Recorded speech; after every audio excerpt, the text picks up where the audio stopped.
Nada más. La semana pasada comenzamos con el primero, que fue el libro de Abdías. Aprendimos mucho del libro de Abdías, ¿verdad? La semana pasada. Y hoy nos toca en orden, ¿quién?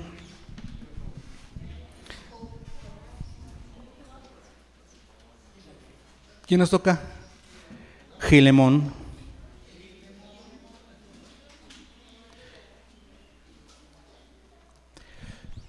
Muy bien, Filemón.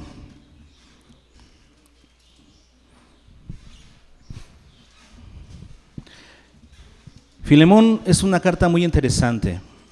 En primer lugar, porque es la única carta personal de toda la Biblia.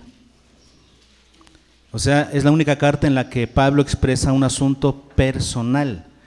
Cuando escribió otras cartas, por ejemplo, a Tito y a Timoteo, escribió cartas a una persona, diríamos, pero trató asuntos de iglesia.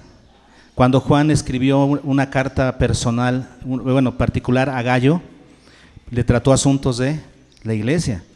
Pero esta es la única carta personal, porque es la única en la que el apóstol Pablo trata un asunto personal con una persona, con Filemón, con un personaje. Tiene algo muy personal que tratar con él. Por eso el apóstol Pablo se presenta como Pablo, prisionero de Jesucristo. Y Pablo no se presenta como apóstol ni como siervo, como acostumbra en todas sus cartas, sino se presenta como Pablo, prisionero de Jesucristo. Sus cartas de recomendación, las cartas con las que Pablo se presenta en esta carta, es muy diferente a las otras. ¿Por qué? Porque va a tratar un asunto personal con Filemón.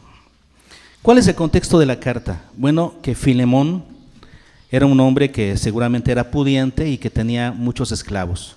Y uno de ellos, que se llamaba Onésimo, lo defraudó y huyó. Ese es el contexto que nos deja ver, que nos deja deducir la carta. Que Onésimo, siendo esclavo de Filemón, lo defrauda en algo, y la carta no nos dice en qué, ¿verdad?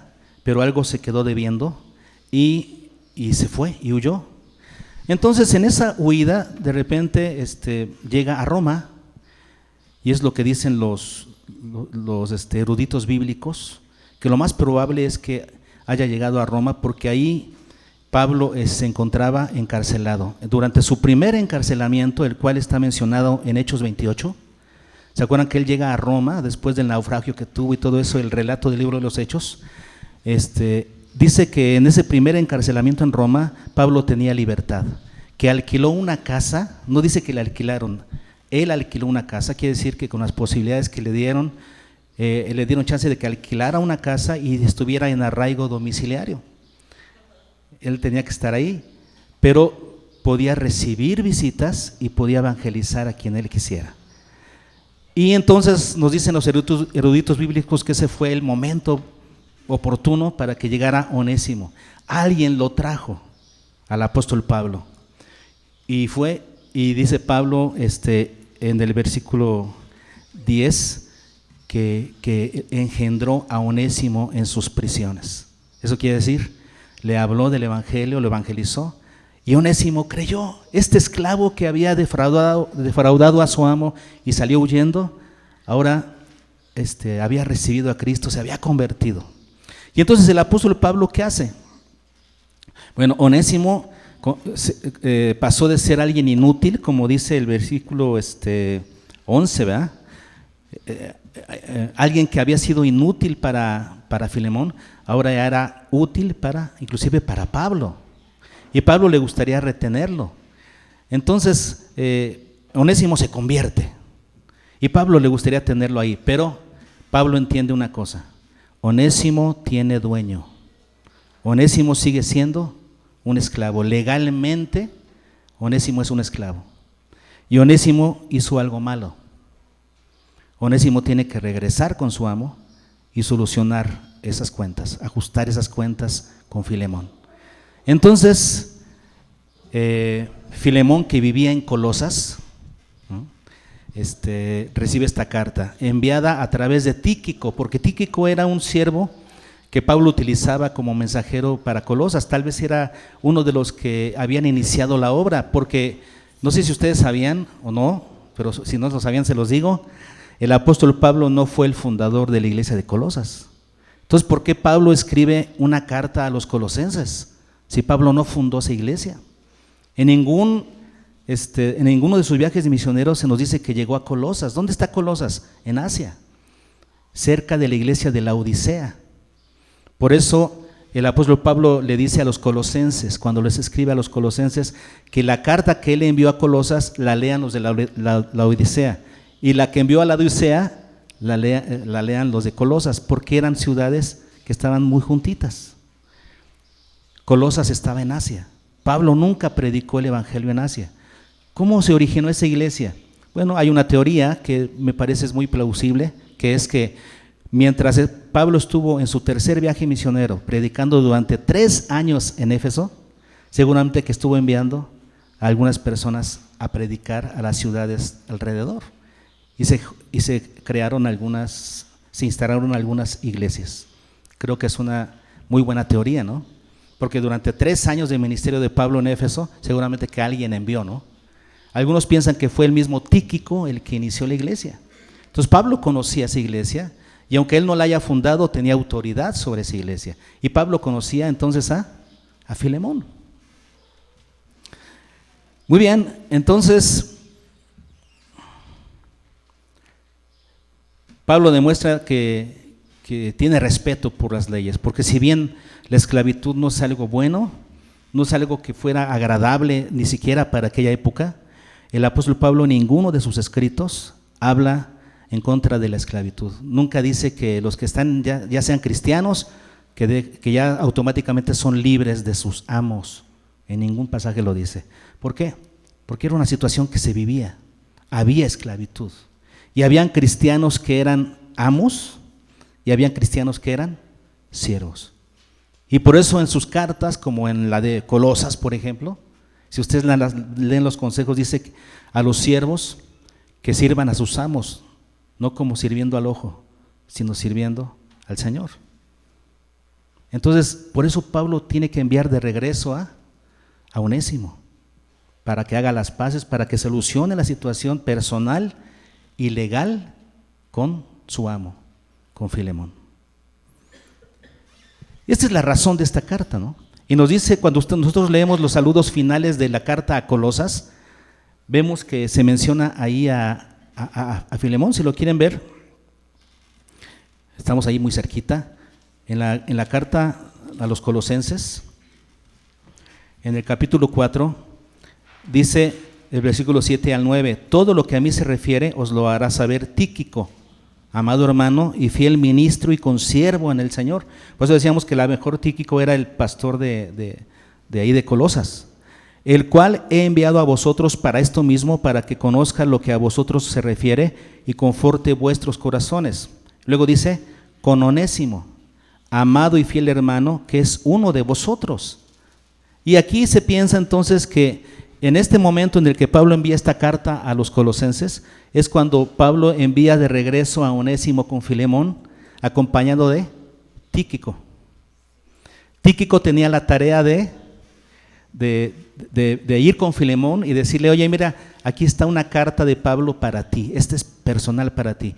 La lees y después te tengo una sorpresita, ¿no?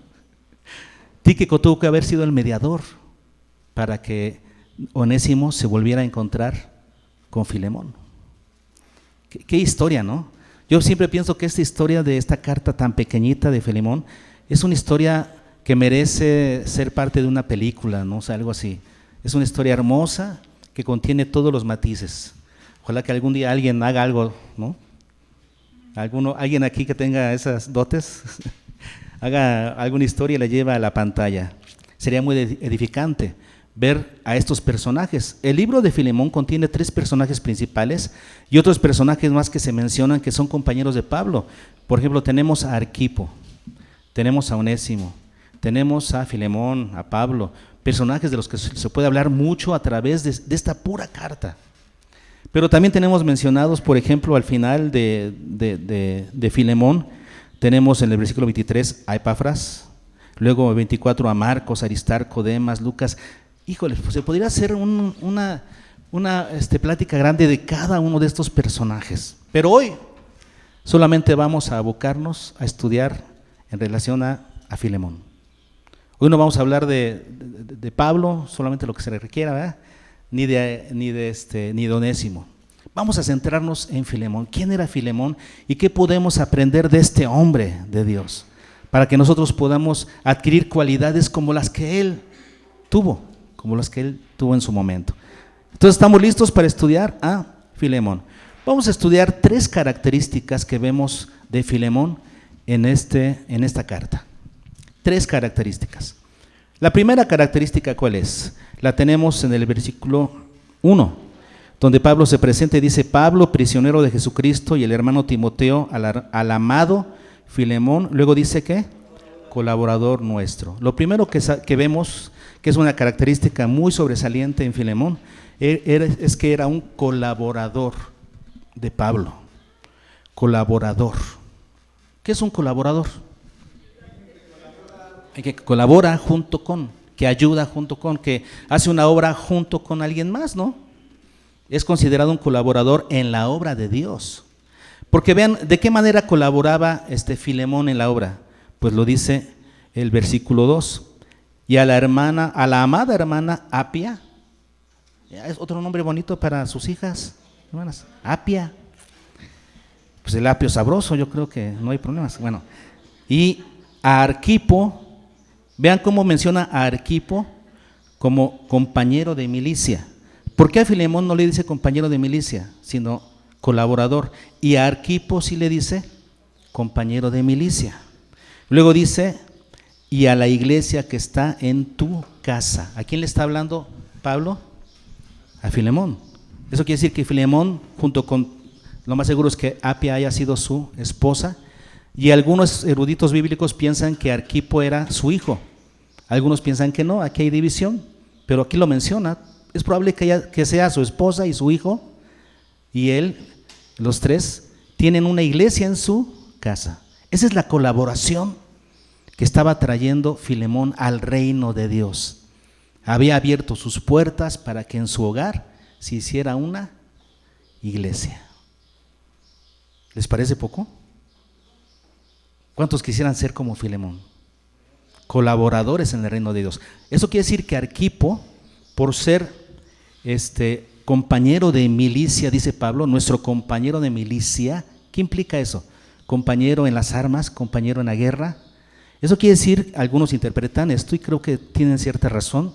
Arquipo era el líder principal, el pastor principal de la iglesia en la casa de Filemón.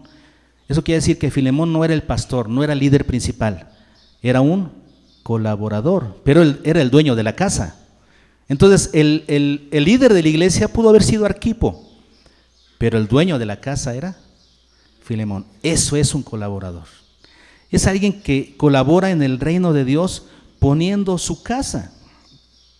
Ese papel, hermanos, es importante porque requiere de ciertas características. No cualquiera puede abrir su casa para la obra de Dios.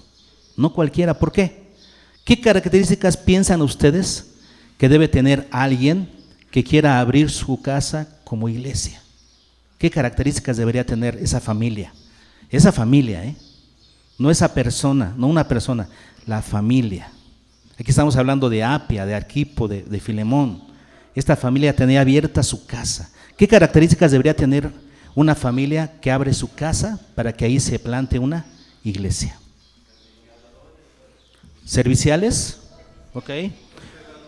Hospedadores, sí, porque la gente va a utilizar tus cosas, tus vasos, tus platos, tus sillones, tu espacio.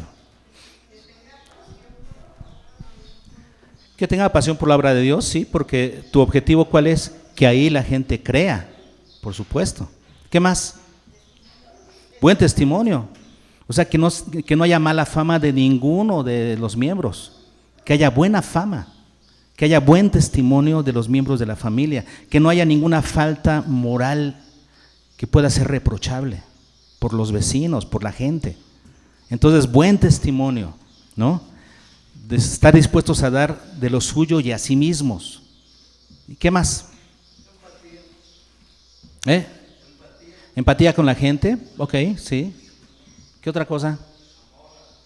Amor a la gente, porque él iba a trabajar con las personas. Disposición y disponibilidad, o sea, tiempo, ¿sí? Porque él tenía que estar ahí. Él no podía decir, les presto mi casa, pero yo no estoy. No, o sea, tienes que estar ahí. Y tienes que ser un modelo de creyente, o sea, alguien que está creciendo en su desarrollo discipular. Porque aquel que presta su casa se convierte en un hermano mayor de esa iglesia. Acuérdense que una iglesia la tenemos que ver como una familia. Los pastores, diríamos, que de esa iglesia en casa, los líderes de esa iglesia son como los padres. Y luego vienen los hermanos mayores en la fe, que son los colaboradores, que van a ayudar y van a ser modelos para los hermanos menores o aquellos nuevos convertidos que van a ir llegando. Se requiere de los líderes, o sea, de los arquipos, y se requiere de los hermanos mayores, o sea, filemones, que abren sus puertas y dan testimonio como hermanos mayores. Colaboradores así, hermanos, son indispensables en la obra de Dios. Pero por esto mismo y por esas cualidades que deben de tener, son escasos. Como dice la canción, son muy pocos. Y en la modalidad de iglesias en casa, que es la que predominaba en esta época de la iglesia, eran indispensables los filemones que abrieran su casa. Acuérdense que en aquella época no habían templos como los conocemos hoy. La gente, ¿de dónde se reunía? En casas. La modalidad que había era iglesias en casas. Tendríamos que regresar a eso, porque esa es una modalidad bíblica y es donde se obtienen mejores resultados. Tendríamos que regresar a eso, pero eso quiere decir que necesitamos más arquipos, gente que sean líderes de la obra, que sepan enseñar, predicar, y necesitamos más filemones, gente que abra sus puertas, gente de buen testimonio, gente que no tenga problemas con que su sala se gaste, con que sus cosas sean usadas, gente que además sea modelo de discípulos, porque son hermanos mayores en la fe. Se requiere esto hoy en día. Segunda característica de Filemón. La segunda característica de Filemón la tenemos en el versículo 5, 6, inclusive el 7.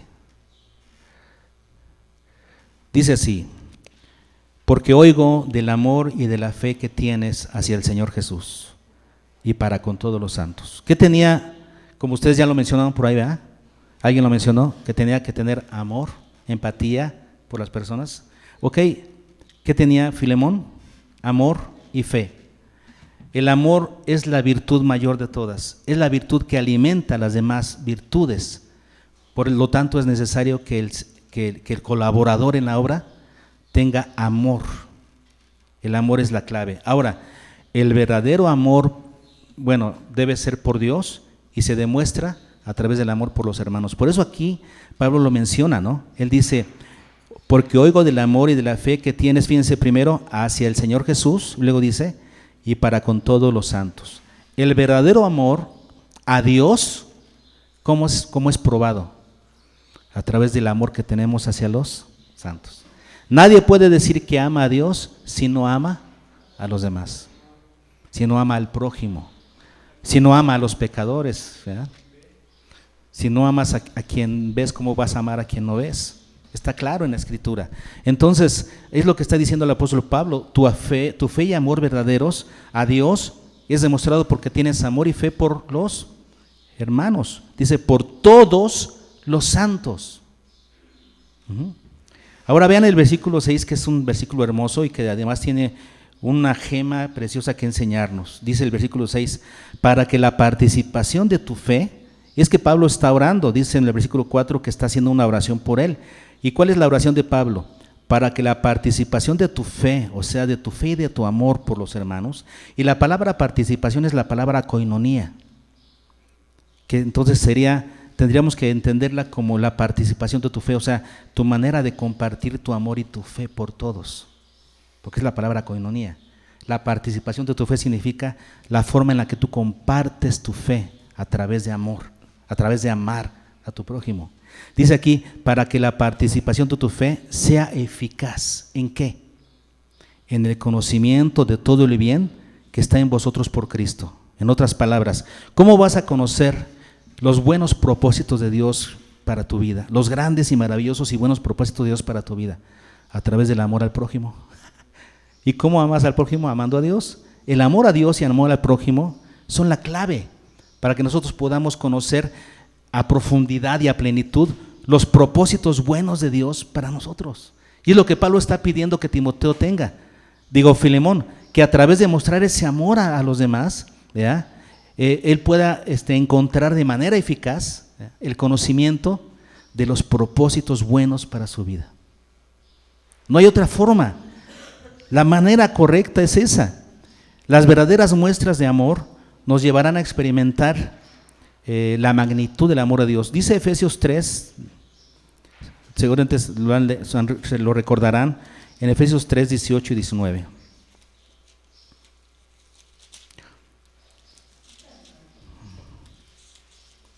Efesios 3, 18 y 19 dice así: para que seáis plenamente capaces de comprender con todos los santos, fíjense, cuál sea la anchura, la longitud, la profundidad y la altura, y de conocer el amor de Cristo que exceda todo conocimiento, para que seáis llenos de toda la plenitud de Dios. Eso quiere decir, ¿cómo somos llenos de la plenitud de Dios?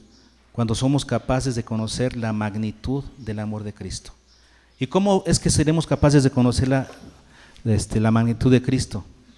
Entre otras cosas, amando a nuestros hermanos. Así es. Tienes que aprender a amar a tu prójimo. Jesucristo por eso dijo, para que sean uno, que se amen, que sean uno. Con esto Pablo entonces está preparando el camino para lo que sigue en su petición a Filemón. Pero sigamos viendo el versículo 7. Estamos en Filemón, versículo 7, dice: pues tenemos gran gozo y consolación en tu amor, porque por ti, oh hermano, fíjense lo que sigue, han sido confortados los corazones de los santos. Claro, esa es la acción de un colaborador, alguien que entiende perfectamente bien su posición como colaborador, como alguien que abre las puertas de su casa para que haya una iglesia. Cuando tú entiendes bien la magnitud de ese compromiso, de esa responsabilidad, te preparas para amar y confortar los corazones de los santos. No hay gente que no venga a tu hogar que no salga confortado con alguna palabra de ánimo, con algún abrazo, con algún buen consejo. Nadie se va a ir de tu hogar si no es confortado en la fe. Ese es el compromiso del colaborador. Y ese es el compromiso que vemos en Filemón. Un hombre que sabe amar, que sabe demostrar su amor a Dios a través de amar a su prójimo. Y a través de ese amor han sido confortados los corazones de los santos. ¿No necesitamos ser así nosotros? Por eso la palabra habla de los obispos como hospedadores, como gente que saben dar cuando llegan a tus puertas. Si alguien llega a tus puertas, no se va a ir con las manos vacías, se va a ir edificado en amor por las acciones que tú puedas tener hacia él, hacia esa persona. Y así era Filemón. Seamos como Filemón. ¿Ok? Entonces un colaborador no solo presta su casa, sino sabe que su influencia sobre los hermanos debe ser positivamente activa y debe ser para animar y consolar a los santos. ¿Ok? Tercera característica, nos estamos yendo rápido, ¿eh? Es algo sencillo, pero que debe quedar plasmado en nuestros corazones. La tercera característica de Filemón que debemos aprender es que él era alguien enseñable. Porque el hecho de ser ya un líder, el hecho de abrir sus puertas, no hicieron que él perdiera el piso, como otros, que se sienten mucho y dicen, no, yo ya tengo una iglesia en mi casa y que ni me hablen, ni que ni me toquen, y que no me traten de corregir. yo soy, yo sé, yo... Y es que hubieron muchos así. Por ejemplo, si nosotros recordamos, el apóstol Juan tuvo un problema cuando escribió una de sus epístolas, fue creo la epístola a Gallo, ¿no? Que había un hombre ahí llamado Diótrefes, ¿se acuerdan de ese? Nombre para los varones, Diótrefes. Bueno, y este hombre Diótrefes quería ser el primero en la iglesia.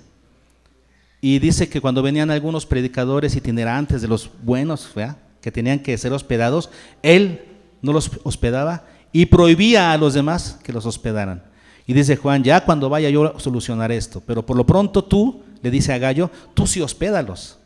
Así era Diótrefes, era alguien que quería tener preeminencia en el ministerio y que nadie le podía llamar la atención. El apóstol Pablo se enfrentó también a gente así. Por ejemplo, en Corinto, cuando escribió su carta a los Corintios, vemos que habían líderes que querían tomar preeminencia sobre Pablo y que se pusieron a hablar mal de Pablo.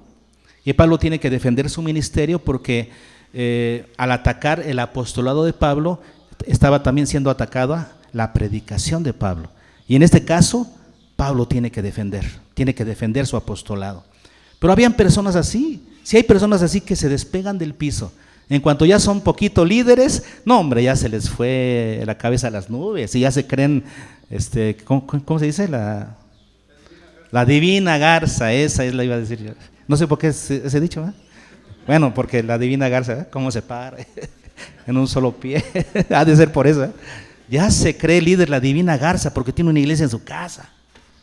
Es una responsabilidad y es un privilegio, pero no te pases, ¿no? Que no se te suba la cabeza. Filemón no era así.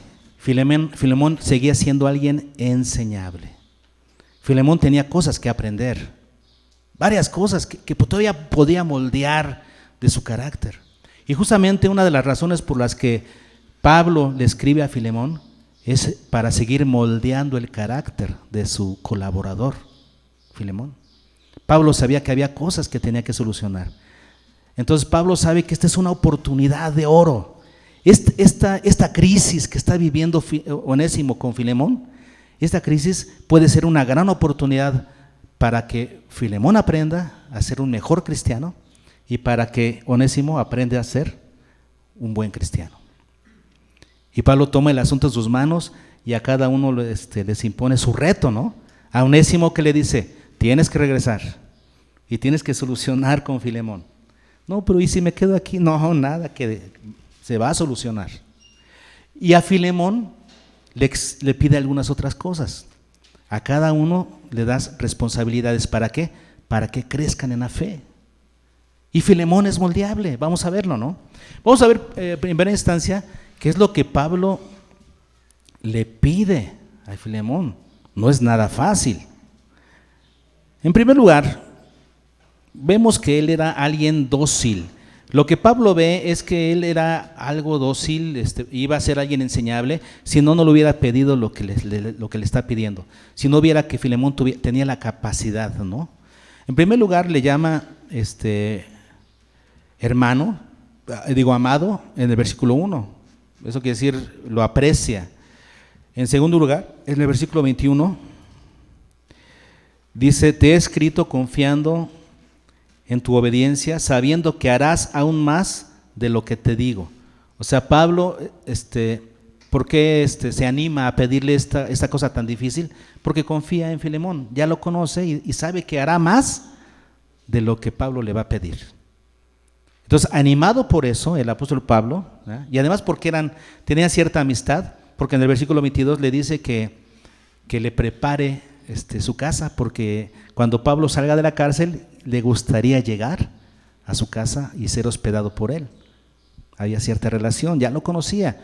Entonces, todo esto hace que Pablo se sienta en la confianza de pedirle algunas cosas medio complicadas, medio difíciles. Vamos a verlas, ¿no? Miren lo que Pablo le pide a Timoteo.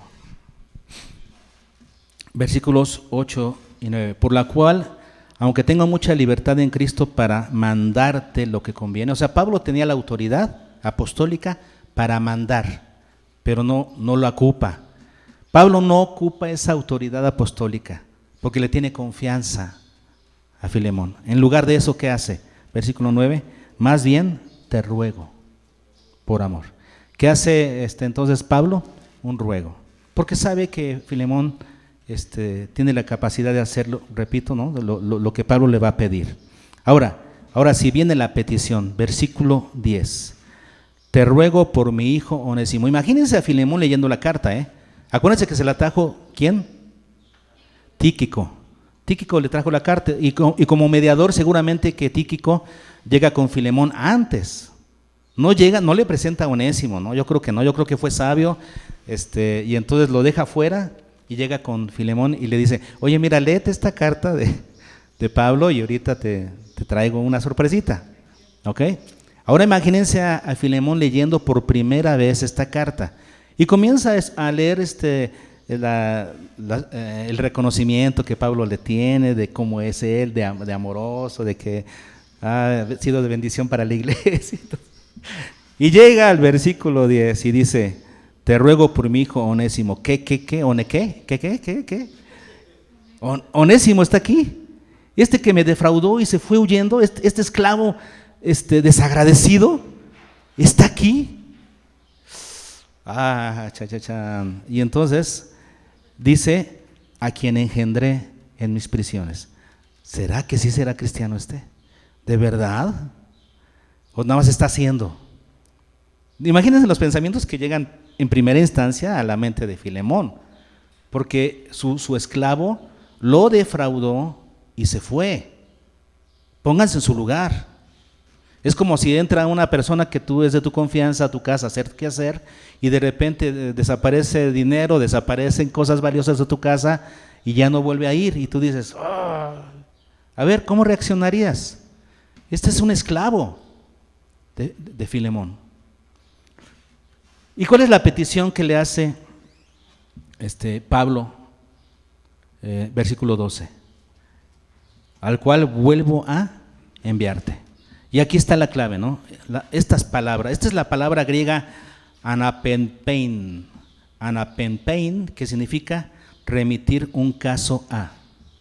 Es como si Pablo le estuviera diciendo, te remito el caso de Onésimo. Yo me lo encontré en Roma, lo engendré en mis prisiones, o sea, ya es cristiano, ¿sí? Pero te remito el caso a ti, es algo que tú tienes que solucionar, ¿sí? Este es un caso para ti. Yo ya hice lo que tenía que hacer, hablarle del evangelio, pero el problema que él tiene contigo, yo no lo puedo resolver. Si él te defraudó, ¿verdad? Y él huyó. Así es que tú tienes un caso que resolver con él. Lo remito a ti. Es lo que significan estas palabras. Es tu jurisprudencia. Humanamente tú tienes el derecho de castigarlo duramente e inclusive disponer de su vida. Tú tienes ese derecho porque eres dueño de Onésimo. Él es tu esclavo. Pero quiero que lo recibas y quiero que resoluciones esta situación de la manera cristiana y bíblica.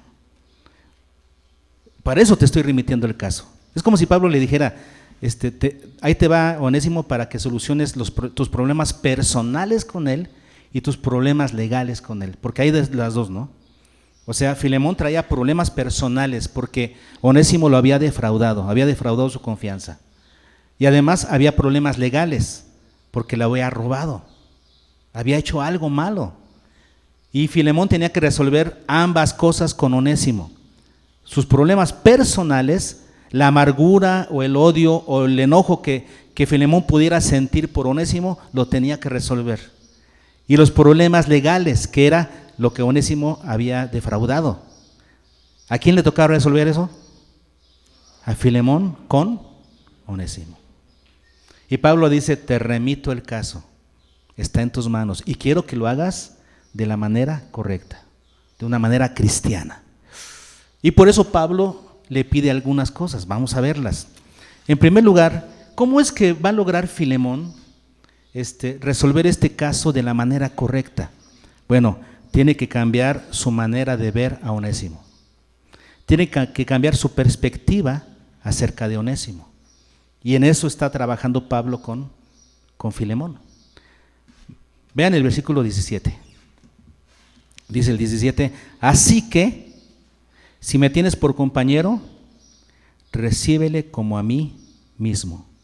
También dice eso el versículo 12, al cual vuelvo a enviarte, tú pues, recíbele como a mí mismo. 2 veces en esta pequeña carta, Pablo le dice, recíbelo como a mí mismo.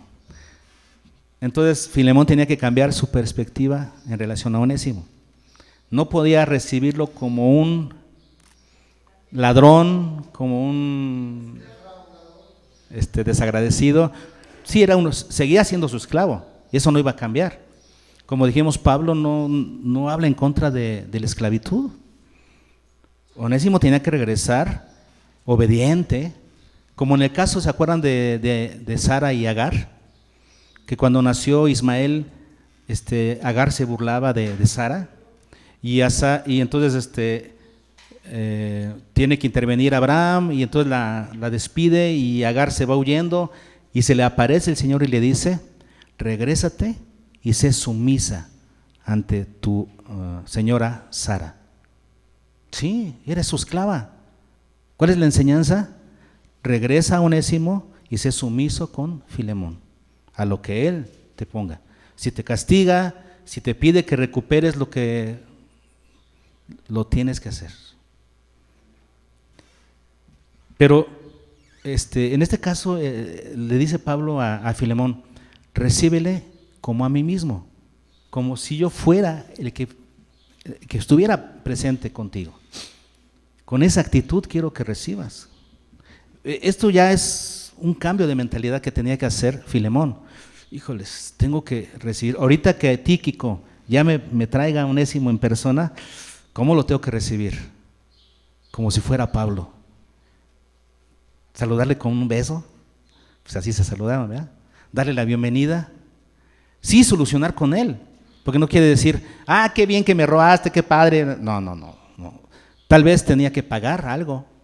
Tal vez le iba a dar plazos para que pagara, para que cuando Onésimo hiciera su vida, pudiera hacerlo con la conciencia limpia de que había pagado lo que había defraudado.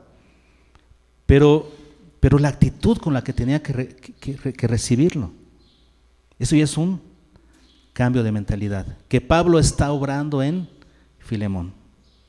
¿Qué más tenía que hacer Filemón? Además de recibir a Onésimo como si fuera Pablo, ¿qué más tenía que hacer Filemón? Versículo 11. El cual en otro tiempo te fue inútil, pero ahora a ti y a mí nos es útil. ¿Cómo tenía que verlo? De haberlo visto, de haberse mentalizado de que Filemón era alguien inútil, sí, porque me robó y huyó. Ese es un siervo inútil. Lo que merece es que le dé unos varazos. Bueno, ahora Filemón tenía que cambiar y entender que ese que antes era inútil, ahora es útil. Y no solamente para Filemón, sino también para Pablo. Ahora hay algo curioso que está haciendo Pablo, porque el nombre Onésimo significa provechoso, útil. Entonces Pablo está utilizando el nombre de Onésimo para decir esto, ¿no? Como una metáfora, como una alegoría. Mira, su nombre significa provechoso. Antes era inútil, ahora te es provechoso. Y vean lo que sigue diciendo el apóstol Pablo. El versículo 13 dice, yo quisiera retenerle conmigo, me es provechoso. Por eso le dijo antes, ¿no? Antes te era inútil, ahora nos es útil a ti y a mí. Por eso dice, yo quisiera retenerle conmigo para que en lugar tuyo me sirviese en mis prisiones por el evangelio. O sea, tú no puedes estar conmigo, él podría estar en tu lugar sirviéndome en mis prisiones. Me gustaría retenerlo. Antes era inútil, ahora es útil. Y ese es el cambio de mentalidad que debía tener Filemón en relación a Onésimo. Y sigue diciendo el 14, pero nada quise hacer sin tu consentimiento, para que tu favor no fuese como de necesidad, sino voluntario. ¿Cuál era el cambio de mentalidad que debería tener entonces Filemón en relación a Onésimo? Tenía que recibirlo como alguien útil para el Señor, útil para el servicio. Eso quiere decir, ok, si antes era un siervo inútil que me defraudó y se huyó, pero ahora es alguien útil para Pablo y para el evangelio. Así lo tengo que considerar ahora. Así es que voy a resolver mis conflictos con él para lo antes posible enviárselo a Pablo, porque Pablo le está insinuando eso, ¿no? Pablo le está insinuando, soluciona con él tus asuntos para que luego me lo mandes, porque a mí me es útil, me puede servir en mis prisiones. Lo que tiene que leer entre líneas es Filemón es, voy a solucionar este asunto con Onésimo para lo más pronto posible y en las mejores condiciones, enviar a Onésimo de regreso con Pablo. ¿Qué cambio de mentalidad debe tener Filemón? ¿Sí? Y número 3, el tercer cosa que debe cambiar Filemón acerca de Onésimo, versículos 15 y 16.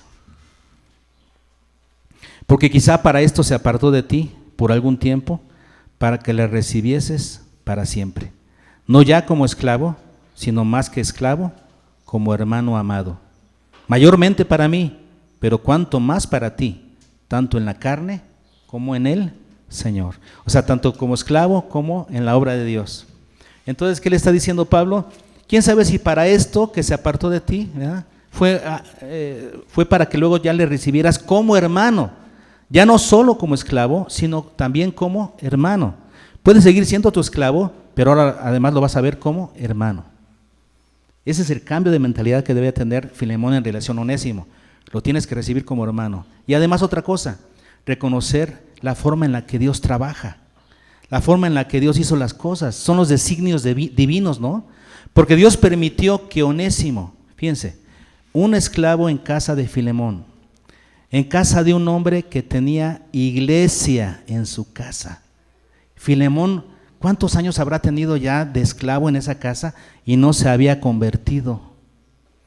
A pesar de que él estaba en una casa que era iglesia.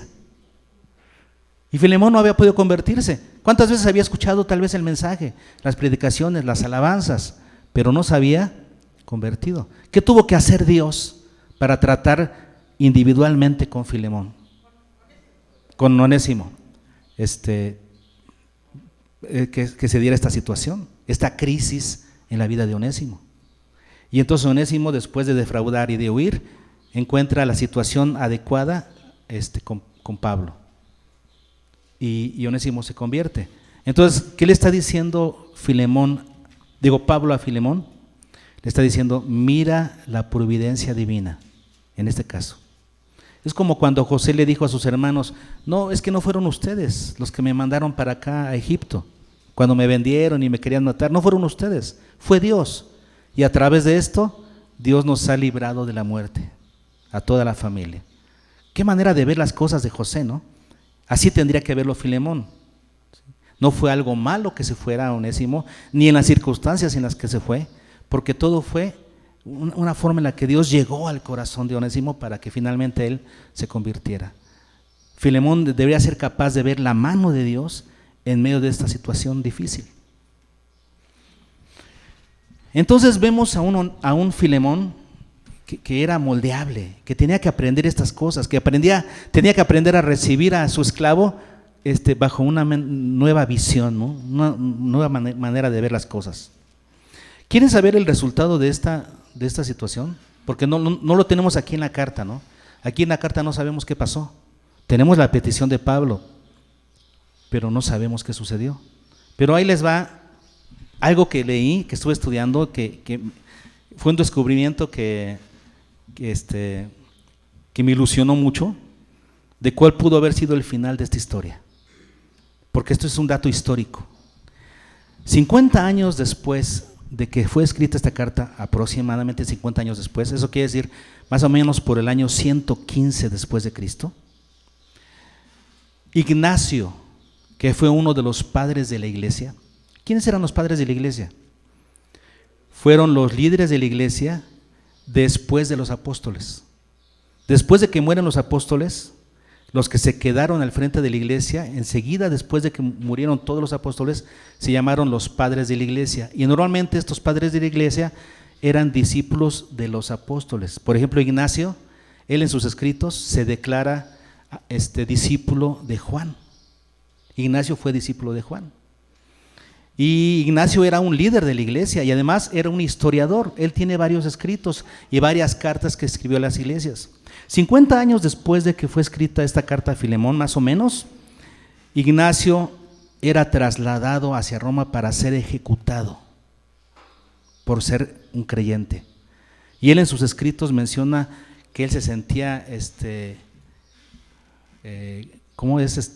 contento, privilegiado por sufrir por causa de Cristo. Y él decía: no oren que el Señor me libere, porque este es un privilegio para mí, morir por Cristo. Eso está en los escritos de Ignacio.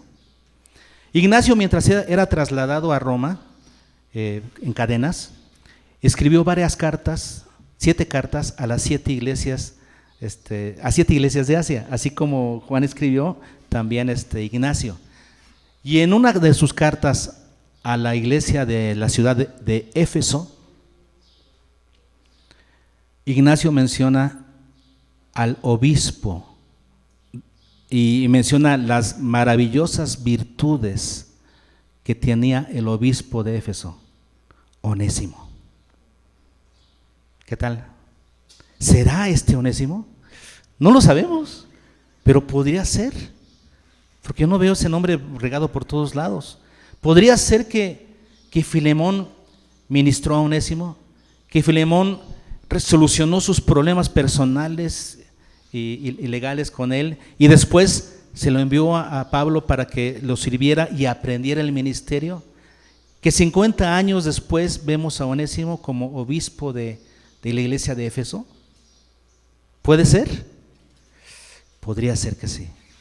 Esto sucede cuando actuamos de la manera correcta, de la manera bíblica, solucionando los problemas de la manera correcta, como lo aprendió a hacer Filemón. Entonces tenemos aquí, hermanos, en la conclusión, que debemos aprender a ser como él, ¿no? Un colaborador como Filemón, un colaborador excelente, que no solamente abrió las puertas de su casa, sino que amaba a los santos y los edificaba en la fe.